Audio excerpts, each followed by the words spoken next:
تو اچانک کسی کی موت بھی ہو جاتی ہے. اللہ دیکھیے بچے کی ہے. اللہ تعالیٰ کے کاموں میں آپ نقطہ کھینچی نہیں کرنا چاہتے. آپ کو کون سمجھائے گا بھائی؟ اللہ تعالیٰ نے کچھ ایسی باتیں جو اپنے اختیار میں رکھا اور کچھ بندے کے حوالے کر دیا. اب بندہ کو بتا دیا کہ یہ صحیح ہے یہ غلط ہے.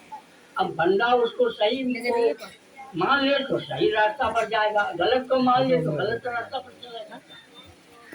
ہے یہ تعلیم کی کمی ہے کہ ہمارے یہاں اور آپ کے اندر تعلیم نہیں ہے, سمجھداری نہیں ہے, اسی لیے یہ سب بات ہوتا ہے. اگر تعلیم کی طرف ہم قدم بڑھاتے رہیں گے تو اللہ تعالیٰ ایسوں کو کہا ہے کہ اگر اس سے کوئی غلطی بھی ہو جاتی ہے تو اللہ تعالیٰ تعلیم کے روشنی میں اس کو احساس پیدا کرا دے گا کہ ہم نے یہ غلطی کیا ہے.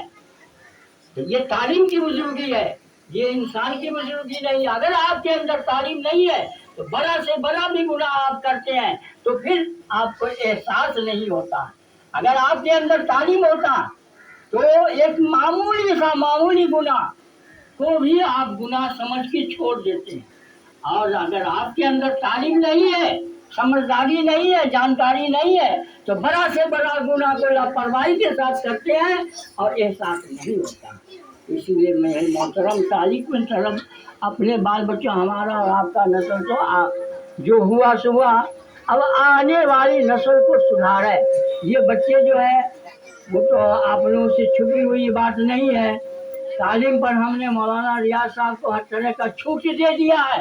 کوئی ماں باپ اتنا بڑا چھوٹ نہیں دیتا ہے کہ اس کے بال بچے اس کے پریوار کو چلاوے اور ان کو دین کے لیے جو ہے فری کر دیا کہ آپ دین کی کام کیجئے, آگے بڑھیے, لوگوں کو جو ہے سدھاریے.